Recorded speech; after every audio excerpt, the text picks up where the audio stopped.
Hello everyone, thank you for tuning in. My name is Dollbones and this is my dollhouse. If you're hearing or seeing this, it means I managed to get the transceiver in the attic working. I sure hope it does because quite frankly I am tired of talking to myself.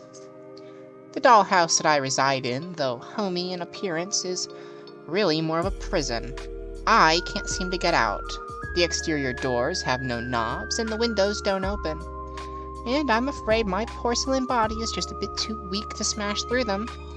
In fact, I've been here for so long that I've forgotten what it's like to even live outside of the dollhouse. And for as big as this dollhouse is, there's not a whole lot to do around here. The only real object of entertainment is the library. And that place is just chock full of stories to read. They're all horror though, so it's a good thing I'm not scared of a little ghost story. Although I've been stuck here for so long that I've actually already read most of them. And I've even resorted to reviewing them, but up until now I've only had myself to talk to. But now that I've hopefully managed to send a signal out of this forgotten place, maybe I can review them to you instead. So please, stick around and hear me out. Allow me to explain how I will be reviewing.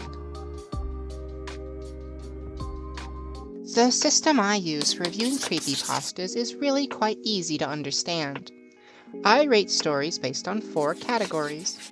In each category, they can gain a total of 5 points, for a total of 20 points overall. The first section is story, and is where the actual content of the story is reviewed. I generally go over the plot itself in this section. I'll give a brief synopsis of the plot and go over any critiques or praises I may have for it. The second is writing, and is probably one of, if not the most important section, because it doesn't matter how good everything else is, if the actual writing of the story is bad, then, well, no one is going to want to read it.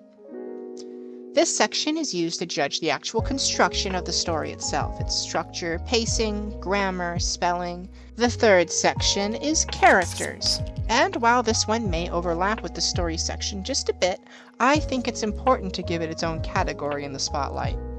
Many times, the characters themselves have a lot of important details and backstory that should be gone over and discussed. This does include both protagonists and antagonists, of course, as well as any other important side characters that I feel like mentioning.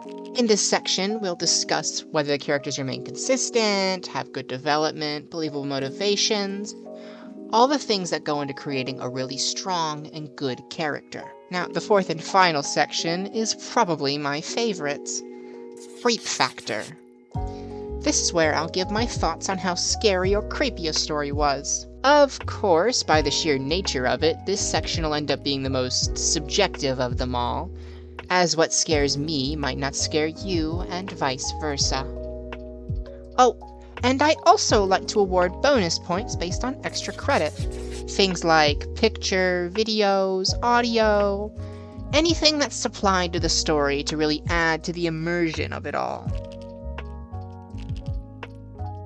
And that's more or less how my reviews will be structured for the most part.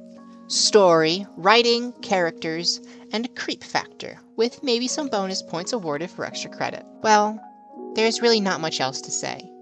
I've got the rest of eternity in this cursed home, so why don't we get our minds off things? Let's make this darkness more inviting, and start reading some creepy writing.